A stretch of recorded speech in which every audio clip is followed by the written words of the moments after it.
जय श्री राम प्रिय बंधुओं। माघ मास के कृष्ण पक्ष की षटतिला एकादशी का महात्म और व्रत कथा ये दोनों मैं आप सभी को इस वीडियो के जरिए से सुनाऊंगा।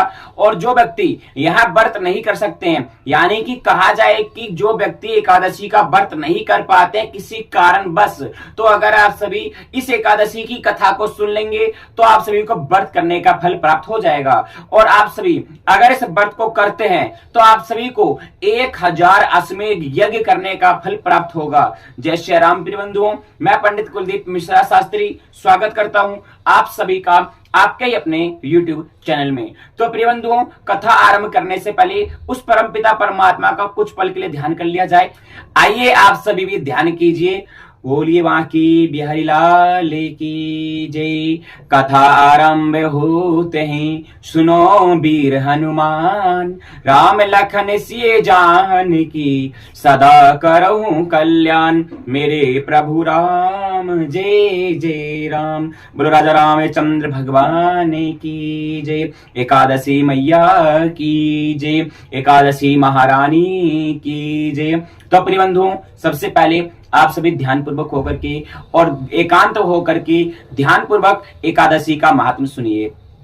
बोलो श्री बांकी बिहारी लाल की जय, श्री सूजी महाराज की जय, श्री गणेशाय नमः। एक समय नैमिषारण्य तीर्थ में पुराणों की कथाओं को सुनने के धैर्य से एकांतित हुए 88,000 ऋषियों ने श्री सूजी महाराज से प्रश्न किया कि महाराज, आने वाले कलयुग में प्राणियों का उद्धार कैसे होगा। ऋषियों के इस प्रश्न का उत्तर देने के लिए वेद व्यास जी के शिष्य श्री सूत जी, जो सब पुराणों की कथाओं को अपने गुरु की कृपा से भली भांति जानते थे, कहने लगे, हे ऋषियों, एक वर्ष में 12 महीने की 24 अथवा जिस वर्ष में अधिक मास होता है उसकी 2 इस प्रकार कुल 26 एकादशियां होती है, जिनके नाम मैं तुमसे कहता हूं। इनके उच्चारण मात्र से ही बहुत सारे पाप नष्ट हो जाते हैं। आप सभी ध्यान पूर्वक होकर के इन एकादशियों का नाम श्रवण कीजिए।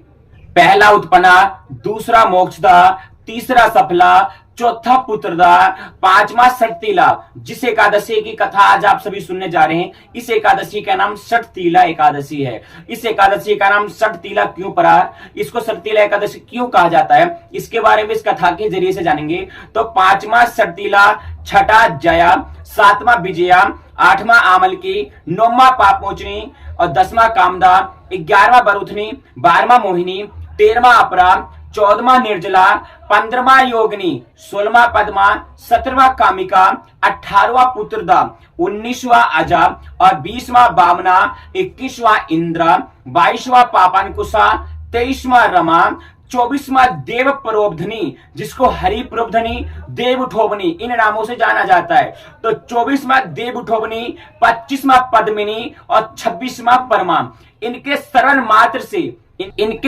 मात्र से ही इनके नामों के अनुकूल ही फल प्राप्त होते हैं। जो प्राणी इनका व्रत तथा उद्यापन नहीं कर सकते हैं, वो अगर इनका नाम श्रवण कर लेते हैं तो नाम श्रवण मात्र से ही व्रत और उद्यापन करने का फल प्राप्त हो जाता है। इतनी बड़ी शक्ति है नाम श्रवण करने में और नाम का जाप करने में। इसलिए प्रिय बंधुओं, आप सभी से हाथ जोड़ करके मैं विनती करता हूं कि आप जिसको अपना इष्ट मानते हो, जो नाम आपको प्रिय लगता हो, राम कृष्ण जय माता दी भोले बाबा इत्यादि जो नाम आपको प्रिय लगता हो, जिस किसी देवी देवता का नाम आपको प्रिय लगता हो, तो उनके नामों का जाप, उनके नामों का संकीर्तन आप अवश्य ही करें। आइए कथा की ओर चलते हैं। उससे पहले अगर आप सभी हमारे इस YouTube चैनल पर पहली बार हो तो हमारे YouTube चैनल को लाल बटन दबा करके सब्सक्राइब कर दें, वीडियो को लाइक कर दें, कमेंट बॉक्स में जय श्री राम जरूर लिखें। और अगर आप सभी हमारे सोशल मीडिया से जुड़ना चाहते हैं तो आप सभी को इंस्टाग्राम, फेसबुक और व्हाट्सएप चैनल का भी लिंक हमारे वीडियो के डिस्क्रिप्शन में मिल जाएगा। वहां से जाकर के आप सभी हमारे सोशल मीडिया से भी जुड़ सकते हैं। चलिए कथा की ओर बढ़ते हैं। बोले बांके बिहारी लाल की जय। बोलो श्री बांके बिहारी लाल की जय। माघ मास के कृष्ण पक्ष की षटतिला एकादशी की व्रत कथा। एक समय द्रव्य ऋषि ने पुलस्त ऋषि से पूछा कि हे राजन, पृथ्वी लोक के मनुष्य ब्रह्म हत्या आदि महान पाप करते हैं, पराये धन की चोरी तथा दूसरों की उन्नति को देखकर ईर्ष्या करते हैं, साथ ही अनेक प्रकार के व्यासनाओं में फंसे रहते हैं, फिर भी उनको नरक प्राप्त नहीं होता। इसका क्या कारण है? वे ना जाने कौन सा दान पुण्य करते हैं जिससे उनके पाप नष्ट हो जाते हैं। यह सब कृपया पूर्वक आप कहिए। पुलस्त मुनि कहने लगे, हे महाभागे, आपने मुझसे अत्यंत गंभीर प्रश्न पूछा है, इससे संसार के जीवों का अत्यंत भला होगा। इस भेद को ब्रह्मा, विष्णु, शिव तथा इंद्र आदि भी नहीं जानते, परंतु मैं आपको यह गुप्त तत्व अवश्य ही बतलाऊंगा। माघ मास के लगते ही मनुष्य को स्नान आदि करके शुद्ध रहना चाहिए और इंद्रियों को बस में करके तथा काम, क्रोध, लोभ, मोह, अहंकार, ईर्ष्या और इन द्वेषों का त्याग कर भगवान का स्मरण करना चाहिए। पुष्य नक्षत्र में गोबर, कपास, तिल मिलाकर उनके कंडे बनाने चाहिए। उन कंडों से 108 बार हवन करना चाहिए और उस दिन मूल नक्षत्र और एकादशी तिथि हो तो अच्छे पुण्य को देने वाले नियमों को ग्रहण करके स्नान आदि नित्य क्रिया से निवृत्त होकर सब देवताओं के देव श्री भगवान विष्णु का पूजन कर और एकादशी का व्रत धारण करके रात्रि में जागरण करना चाहिए। प्रिबंधो, रात्रि में जागरण करने का भावार्थ ये है कि पूरी रात्रि जगने का यहाँ नहीं संकेत किया गया है, केवल अर्धरात्रि तक अगर आप सभी जगते हैं और भगवान के नामों का स्मरण, भजन, कीर्तन आदि करते हैं तो रात्रि जागरण में ही आ जाता है। रात्रि जागरण केवल अर्धरात्रि तक यानी कि मध्य रात्रि, रात के 12 बजे तक ही होता है। एकादशी वाले दिन रात के 12 बजे तक यदि कोई व्यक्ति भगवान के नामों का संकीर्तन, जाप आदि करता है तो जागरण में ही आता है, तो जागरण करना चाहिए। उसके दूसरे दिन धूप, दीप, नवेद आदि से भगवान का पूजन करके खिचड़ी का भोग लगावें। तत्पश्चात पेठा, नारियल, सीताफल या सुपारी सहित अर्घ देकर स्तुति करना चाहिए। स्तुति में आप सभी को क्या कहना है? भगवान, आप दीनों को शरण देने वाले हैं, इस संसार सागर में फंसे हुओं का उद्धार कराने वाले हैं। हे पुंडरीकाक्ष, हे विश्व भवन, हे सुब्रह्मा, हे पूर्वज, हे जगतपति, आप लक्ष्मी सहित इस तुच्छ अर्घ को ग्रहण करें। इसके पश्चात जल से भरा हुआ कुंभ यानी घड़ा यानी मटका ब्राह्मणों को दान करें तथा ब्राह्मणों को व्यायाम, गौ, तिल पात्र देना भी उत्तम है। तिल स्नान और तिल भोजन दोनों ही श्रेष्ठ है। इस प्रकार जो मनुष्य जितने तिलों का दान करता है उतने ही हजारों वर्ष स्वर्ग में वास करता है। तो प्रिय बंधुओं, जैसा कि आप सभी ने सुना कि इस एकादशी वाले दिन ब्राह्मणों को जल से भरा हुआ घड़ा यानी कि मटका यानी कि कलश दान देना चाहिए, तिलों का दान देना चाहिए, तिलों से बने हुए सामानों का दान देना चाहिए, गौ दान देना चाहिए, वस्त्र दान देना चाहिए। तो प्रिय बंधुओं, अगर आप सभी के मन में भी इस प्रकार की भावना जागृत हो रही है कि हम किसी ब्राह्मण को दान दें, तो अगर आप सभी हमको अगर दान देना चाहते हैं तो आप सभी को हमारा QR कोड आपके स्क्रीन पर दिखाई दे रहा होगा, इसको स्कैन करके आप हम तक अपना दान राशि पहुंचा सकते हैं। क्योंकि कथा में नियम ही है, कथा सुनने वाले व्यक्ति को, जिससे वो कथा सुन रहा है, उनको कुछ ना कुछ दान अवश्य ही देना चाहिए, चाहे धन के रूप में दे, चाहे सामान के रूप में दे, चाहे जिस प्रकार से दे। तो अगर आप सभी हमको किसी भी प्रकार का दान देना चाहते हैं तो आप सभी को हमारा QR कोड आपके स्क्रीन पर दिखाई दे रहा होगा, आप उसको स्कैन करके भी हम तक अपना दान पहुंचा सकते हैं। नहीं तो अगर आप सभी किसी और प्रकार से हमको दान देना चाहते हैं तो वीडियो के डिस्क्रिप्शन में आपको पूरा डिटेल मिल जाएगा, वहां से जाकर के भी आप हम तक अपना दान राशि या दान वस्तु पहुंचा सकते हैं। तो जितने वर्षों तक जो मनुष्य जितने तिलों का दान करता है वह मनुष्य उतने वर्षों तक स्वर्ग में वास करता है। पहला, तिल से स्नान, यानी कि जब आप स्नान करने जाएं तो स्नान वाले बर्तन में जिसमें आपने पानी भर के रख रखा है स्नान करने के लिए, उसमें तिल डाल ले, काले तिल, और उससे आप स्नान करेंगे तो वो कहलाएगा तिल स्नान। तिल का उबटन, उबटन आप सभी जानते ही हैं। तिल का हवन, हवन भी आपको पहले बता दिया मैंने कथा में। तिल का तर्पण, तिल का भोजन और तिलों का दान, ये 6 प्रकार के प्रयोग होने के कारण यह षटतिला एकादशी कहलाती है। तो प्रिय बंधुओं, आप सभी के मन में यह संशय आ रहा था कि इस एकादशी को षटतिला क्यों कहते हैं, तो तिलों का ये 6 प्रकार का प्रयोग जो आपने पीछे कथा में सुना, अभी सुना कथा में कि तिलों का इस प्रकार से 6 प्रकार का प्रयोग करने के कारण, प्रयोग होने के कारण इस एकादशी वाले दिन इसको षटतिला एकादशी कहा जाता है। तो इस व्रत को करने से अनेक प्रकार के पाप नष्ट हो जाते हैं। इतनी कथा कहकर पुलस्त ऋषि कहने लगे कि अब मैं सटतीला एकादशी की कथा तुमसे कहता हूं। एक समय नारद जी ने भगवान विष्णु से यही प्रश्न किया, तो भगवान ने जो सटतीला एकादशी का महात्म और कथा नारद जी को सुनाया सो मैं तुमसे कहता हूं। नारद जी कहने लगे, हे भगवान, सटतीला एकादशी का क्या पुण्य होता है, इसकी क्या कथा है, सो मुझसे कहिए। भगवान कहने लगे कि हे नारद, मैं तुमसे आंखों देखी सत्य घटना कहता हूं, तुम ध्यान पूर्वक सुनो। प्राचीन काल में मृत्यु लोक में एक ब्राह्मणी रहती थी। वह सदैव व्रत करती रही। इससे उसका शरीर यानी कि व्रत करने के कारण उसका शरीर अत्यंत दुर्बल यानी कि कमजोर हो गया।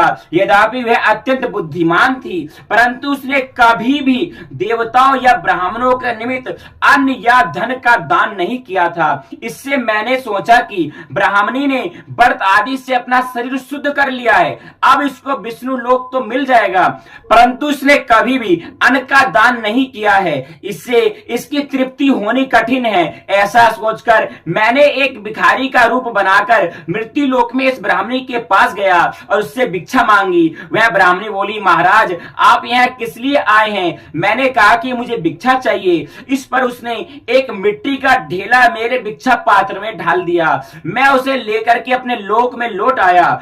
कुछ समय पश्चात वह ब्राह्मणी भी अपना शरीर त्याग कर स्वर्ग में आई। उस ब्राह्मणी को मिट्टी का दान करने के कारण से स्वर्ग में सुंदर महल मिला, परंतु उसने अपने महल में अपने घर के अंदर में घर में अन्न आदि सब सामग्रियों से शून्य पाया, तो घबराकर वह मेरे पास आई और कहने लगी, भगवान मैंने अनेकों व्रत आदि से आपकी पूजा की, परंतु फिर भी मेरे घर में अन्न आदि सब वस्तुओं से शून्य है। यानी कि आपने मुझे घर तो दिया, महल तो दिया, उस घर के अंदर में अन्न भी नहीं है और धन भी नहीं है। मेरा पूरा महल बिना अन्न धन के खाली क्यों है? इसका क्या कारण है? मैंने कहा कि पहले तुम अपने घर जाओ, वह देव स्त्रियां तुम्हें देखने के लिए आएंगी। पहले उनसे सटतीला एकादशी का पुण्य और विधि सुन लेना, तब द्वार खोलना। मेरे वचन सुनकर वह अपने घर आई और जब देव स्त्रियां आई और द्वार खोलने के लिए कहा तो ब्राह्मणी बोली, आप मुझे देखने के लिए आई हैं तो सटतीला एकादशी की कथा और महात्म कहिए। उनमें से एक देव स्त्री कहने लगी कि मैं कहती हूं। जब ब्राह्मणी ने सटतीला एकादशी की कथा और महात्म को सुन लिया तब उसने द्वार खोला।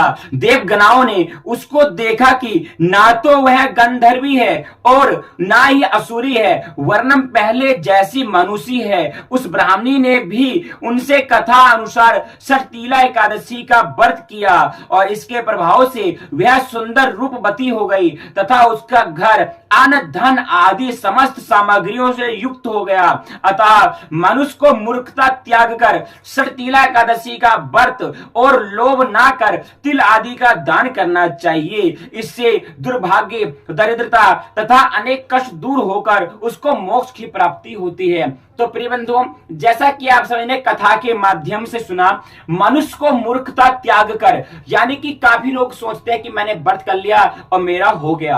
अगर आप सभी व्रत किए हैं तो व्रत करने के पश्चात अन्न का दान, धन का दान, वस्त्र का दान, जैसे आपकी शक्ति है उस शक्ति अनुसार किसी ना किसी वस्तु का दान अवश्य ही करना चाहिए व्रत करने के पश्चात। अगर आप सभी ने व्रत किया और व्रत करने के पश्चात जब उस व्रत का पारण किया, पारण करने के बाद आपने ना अन्न का दान किया, ना धन का दान किया, ना वस्त्र का दान किया, ना किसी चीज का दान किया, तो आप सभी को व्रत का फल तो मिलेगा, लेकिन पूर्ण रूप से जो फल मिलना चाहिए वो फल नहीं मिलेगा। जैसा आपने कथा में सुना कि व्रत करने के पश्चात व्रत का जब पारण करते हैं यानी कि व्रत को खोलते हैं तो किसी ना किसी वस्तु का दान अवश्य करना चाहिए। अन्न का दान, धन का दान, वस्त्र का दान, किसी ना किसी चीज का दान अवश्य करना चाहिए।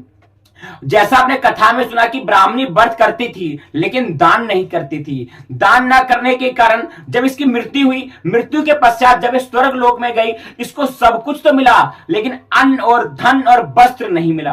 तो श्री प्रिय बंधुओं, आप सभी व्रत तो करते हैं और अगर व्रत करने के पश्चात अन्न का दान, धन का दान, वस्त्र का दान नहीं करते तो आप सभी को व्रत करने का फल पूर्ण रूप से प्राप्त नहीं होगा। फल प्राप्त तो होगा लेकिन पूर्ण रूप से प्राप्त नहीं होगा। जैसा कि आपने कथा में समय सुना, आपको मोक्ष तो मिल जाएगा, लेकिन मोक्ष मिलने की भी आत्मा परलोक में जाएगी तो वहां पे उसको पहनने के लिए वस्त्र, खाने के लिए अन्न, यह सब नहीं मिलेगा। तो इसलिए व्रत करने के पश्चात अन्न का दान, धन का दान और वस्त्र का दान जरूर करें।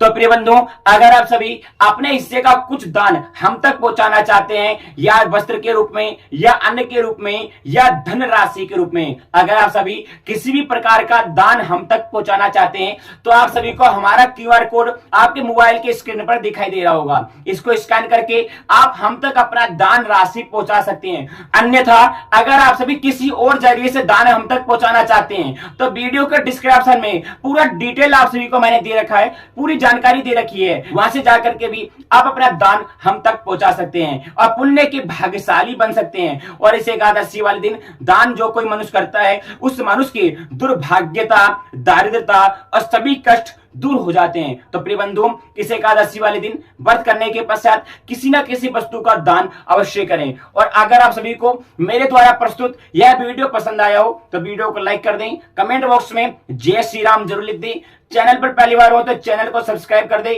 और वीडियो को ज्यादा से ज्यादा लोगों को शेयर जरूर करें। जय एकादशी महारानी, जय श्री श्याम, राधे राधे।